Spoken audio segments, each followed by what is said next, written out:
Laws of indices दोनों एक ही है, या एक्सपोनेंट्स का अलग इस्तेमाल करें या इंडिसेस का। पहला लॉ जो है वो मल्टीप्लिकेशन का है। उसमें क्या है, अगर बेस सेम हो और उसके पावर्स, दोनों के पावर्स हो मल्टीप्लाइड फॉर्म में हो, तो एक बेस हम लिखते हैं और दोनों पावर्स वो जमा हो जाते हैं। तो ये फर्स्ट लॉ ऑफ एक्सपोनेंट है। ज़रब में एक्सपोनेंट्स को जमा किया जाता, ये फर्स्ट लॉ है, लॉ ऑफ मल्टीप्लिकेशन। फिर दूसरा लॉ है डिवीजन लॉ ऑफ एक्सपोनेंट्स। अगर एक जैसे बेसिस हों और डिवाइड फॉर्म में हो तो उसके एक्सपोनेंट्स को माइनस किया जाता है, यानी डिनोमिनेटर वाला माइनस हो जाएगा। ए लिखेंगे n minus n, n minus होगा और वहाँ पर n प्लस होगा। ज़रब में प्लस, डिवाइड में minus. Third law, power law of exponents. अगर बेस एक है और उसके एक्सपोनेंट्स दो हैं तो आप दोनों को मल्टीप्लाई करेंगे तो वही इसका आंसर आएगा। आसान से हैं। इसके ऊपर फिर एक्सरसाइज है 2.4, लेकिन पहले इसको समझना चाहिए। तो ये थर्ड लॉ हो गया, इसको कहते हैं पावर लॉ। मतलब एक पावर है तो उसका फिर दूसरा पावर है, और बेस एक है तो वो दोनों का मल्टीप्लाइड फॉर्म, दोनों पावर्स मल्टीप्लाई हो जाएंगे। फोर्थ लॉ, इसमें से और भी लॉज हैं, तो मोर लॉज ऑफ एक्सपोनेंट्स। इसके अलावा ये तीन तो मेन हैं, इसके फिर और भी एक्सपोनेंट्स के लॉज हैं। अगर बेसिस दो हैं, यहाँ पर बेस एक पावर्स दो, यहाँ पर बेस दो पावर एक, तो इसका मतलब ये है कि ये पावर दोनों का है, अलग अलग लिख सकते हैं इसको। तो ये इसका एक लॉ हुआ। अगर बेसिस दो हैं, वो मल्टीप्लाइड फॉर्म में है और ये डिवाइड फॉर्म में है, तो आप इसको इसी तरह लिखेंगे, a का पावर m और b पावर m, उसी डिवाइड कंडीशन पर, माइनस नहीं करेंगे, अलग अलग। इस बेस का पावर भी m और इस बेस का भी पावर m। और अगर किसी भी बेस का पावर 0 हो तो वो 1 के बराबर होता है। ये क्यों, ये आप साबित कर सकती हैं। कैसे? फर्ज करो x ओवर x, ये हर किसी को पता है कि ये 1 के बराबर है। क्यों? x और x एक दूसरे को कैंसिल कर देते हैं। अच्छा, इसका पावर 1 है और इसका पावर 1 है। देखिए, हमने इसमें यहाँ सीखा है कि डिवीजन में पावर माइनस हो जाता है। अगर बेस सेम है तो दोनों का बेस सेम, आप एक बेस लिख लें और 1 माइनस 1, वो तो 1 के बराबर ही है, सही है। तो 1 माइनस 1 वो पावर हुआ x पावर 0 इक्वल टू 1। ये आप साबित भी कर सकती हैं कि x पावर 0 1 के बराबर क्यों है। मतलब अपने आप से डिवाइड करें तो 1 ही आएगा।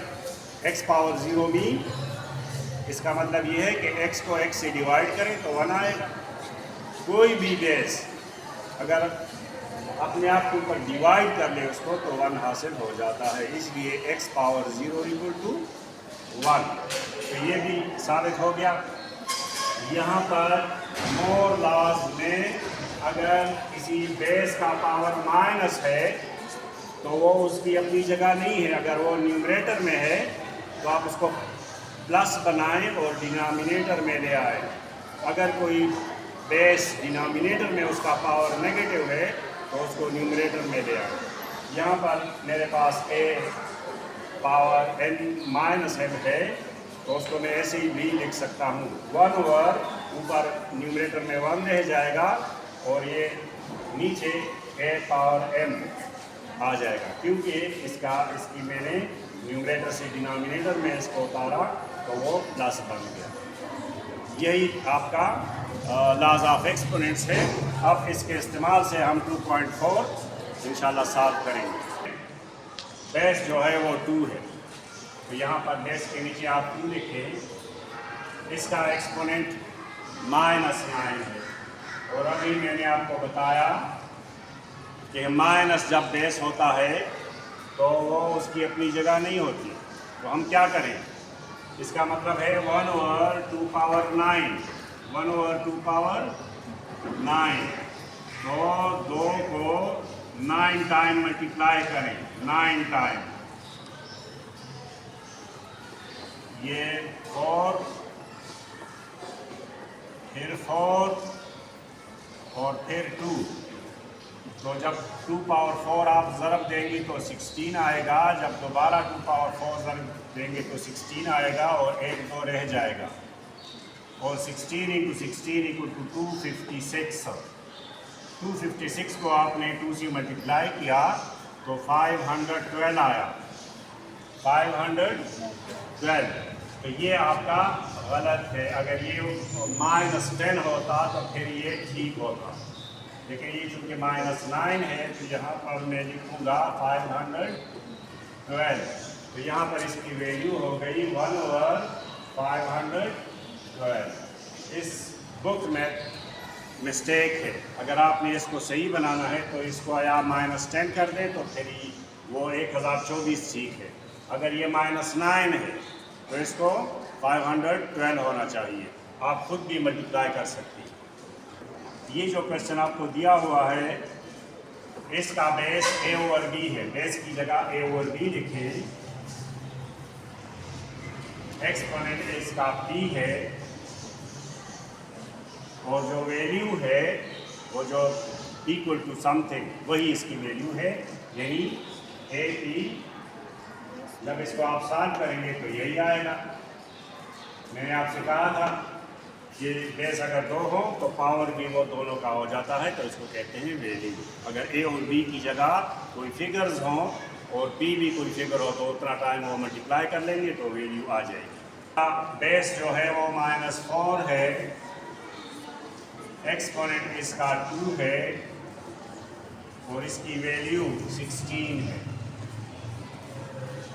ज़रब देंगे तो माइनस माइनस प्लस हो जाएगा और 4 को 4 से ज़रब देंगे तो 16 आ जाएगा। चूँकि मल्टीप्लाइड फॉर्म में है तो यहाँ पर जो लॉ अप्लाई होगा वो लॉ ऑफ मल्टीप्लिकेशन अप्लाई होगा। तो इसका बेस भी सेम है। तो हम क्या करेंगे, बाय यूजिंग, जैसे मैंने कहा m × a n = a m + n। Bye using this law, मैं इस लॉ को यहाँ पर अप्लाई करूँगा। a3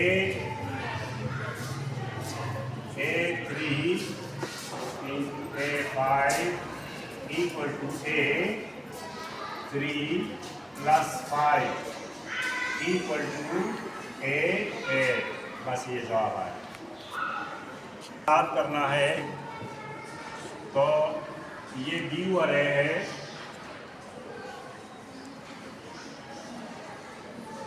और ये 3/2, लेकिन यहाँ पर माइनस है। तो मैंने आपसे कहा जब माइनस होगा तो इसको आप इसका इन्वर्स लिखेंगे, ये a/b लिख लेंगे।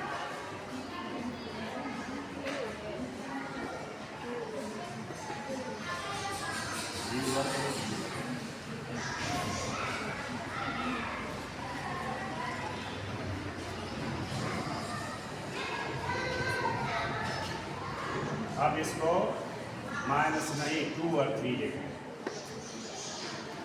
क्योंकि माइनस था तो हमने इसको उल्टा किया।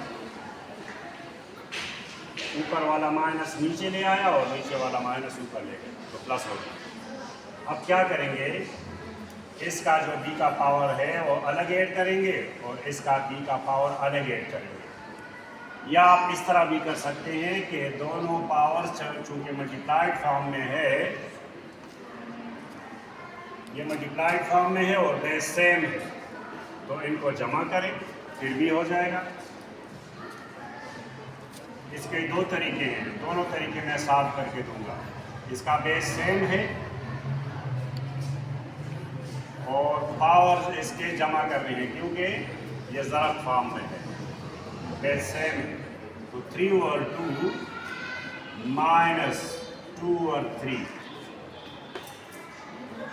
तो इसका जवाब क्या आएगा, देखिए इसको सिंप्लीफाई करें। b/a इसका एलसीएम लेंगे तो इसका एलसीएम क्या होता है? Product of common factors and non common factors. ये दोनों नॉन कॉमन है, इसको आप मल्टीप्लाई करें तो इसका एलसीएम 6 आया, तो इसको 6 बनाएंगे, इसको भी 6 बनाएंगे, इसको भी 6 बनाएंगे। इसको जब आप 6 बनाएंगे तो आप 3 से मल्टीप्लाई करेंगे तो ये 6 बन गया, तो ऊपर भी 3 से मल्टीप्लाई करें तो 9। जब इसको आप 6 बनाएंगे तो 2 से मल्टीप्लाई करेंगे तो ऊपर भी 2 से, तो -4। तो आपका जो आंसर आएगा 9 - 4/6 यानी 5/6। अब इसको आप अलग अलग भी लिख सकती हैं और यही भी इसका जवाब है, यानी बी अलग बेस है तो उसका भी पावर 5/6 और ए अलग बेस है तो उसका भी 5/6। तो आप अगर अलग लिखना चाहती हैं तो भी लिख सकती हैं और यही इसका आंसर है। साल होगा क्योंकि इसका बेस है और मल्टीप्लाइड फॉर्म में है, तो इसका एक बेस आप लिख लें, -a इसका बेस है और पावर इसका प्लस हो जाएगा क्योंकि मल्टीप्लाइड में ये ऐड हो जाता है। मैंने कौन सा ला इस्तेमाल किया वो मैं लिख रहा हूँ, am × an = am + m। By using this law मैंने ये वाला ला इस्तेमाल किया इस क्वेश्चन में, तो आपका आ जाएगा -a⁻7। अब इसके दो बेसिस हैं, एक है -1 को 7 टाइम मल्टीप्लाई कर दें तो माइनस रहेगा और a को 7 टाइम मल्टीप्लाई करें तो a7। तो ये इसका आंसर आ गया। इसका क्वेश्चन कौन सा है और पार्ट कौन सा है? बेसिस बहुत सारे हैं, एक -2 बेस है, एक a बेस है, एक b बेस है, 3 बेसिस हैं, 4 बेसिस है, एक माइनस है, एक 2 है, एक a है, एक b, 4 बेसिस। और पावर माइनस का तो पावर 3 है, वही एक बेस है, 2 का भी पावर 3 है, लेकिन a के 2 पावर्स हैं, एक ये और एक वो, और b के भी 2 पावर्स हैं, एक 3 और दूसरा भी 3।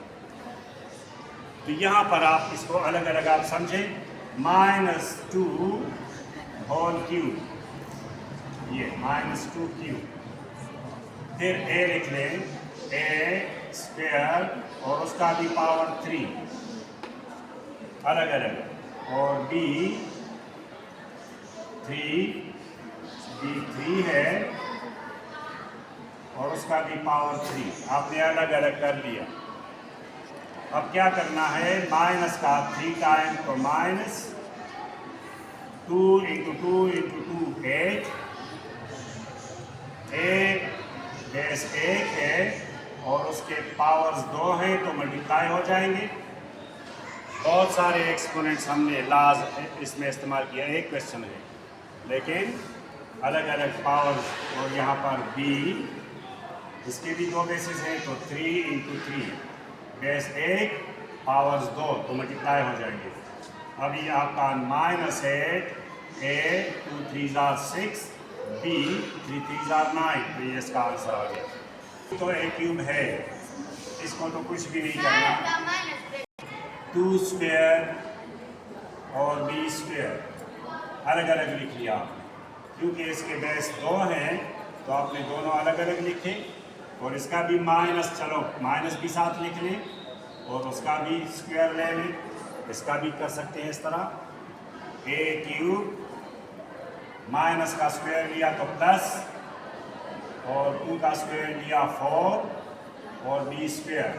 अब जब आप इसको ज़रब देंगे तो 4 यहाँ पर, 4 पहले, क्योंकि कोफिशिएंट पहले लिखा जाता है, a³ b²। आप इसको इस तरह लिखें, मल्टीप्लाइड फॉर्म है, और इसके बेसिस आप चेक कर लें तो इसमें a है और b है, तो a एक दफ़ा लिख लें और उसके पावर्स ऐड करें, 2 + 2, फिर × b लिख लें और उसके एक्सपोनेंट 1 + 1, तो इसका आंसर आ जाएगा a4 b²। ये जवाब आ गया। मैंने आपसे कहा था कि एवरीथिंग पावर 0 इक्वल टू 1 वो लॉ है, कानून है। तो यहाँ पर हमने जब कहा है कि a power 0 equal to 1 into b power 0 is also 1 और होल ओवर 2, तो इसका मतलब है 1 इंटू 1 1 ओवर 2, इसका आंसर आ गया। इसका अलग अलग ब्रैकेट बनाएं और उसका स्क्वायर जो उसका पावर है वो अलग अलग। -3 का पावर 2, फिर a स्क्वायर है उसका भी स्क्वायर लें और फिर b स्क्वायर है उसका भी स्क्वायर लें और डॉट लगा दें, क्योंकि ये सारे ज़रब फॉर्म में हैं। तो माइनस का स्क्वायर प्लस हो गया और 3 3 ज़ार 9, a पावर 2 2 ज़ार 4, आप पहले 2 इंटू 2 लिख लें और b के भी 2 इंटू 2। तो नेक्स्ट टर्म में आप उसको a4 b4 लिख लें, तो ये जवाब आ गया। यहाँ पर 2 बेसिस हैं और a के 2 पावर्स हैं और b के भी 2 पावर्स हैं, एक ये 4 एक ये। इसको अलग अलग लिख लें, a square whole power 3 over 2 और b4 होल पावर 3 ओवर 2 अलग अलग लिख लें। अब इसको आपने मल्टीप्लाई करना है, क्योंकि बेस 1 है तो 2 इंटू 3 ओवर 2 और यहाँ पर 20 का पावर है 4 इंटू 3 ओवर 2, तो ये 2 और ये 2 कैंसिल हो गए, तो a क्यूब आया और b 2 कैंसिल हो गया 4 के साथ, 2 3 ज़ार 6, तो a क्यूब ओवर b6 ये आपका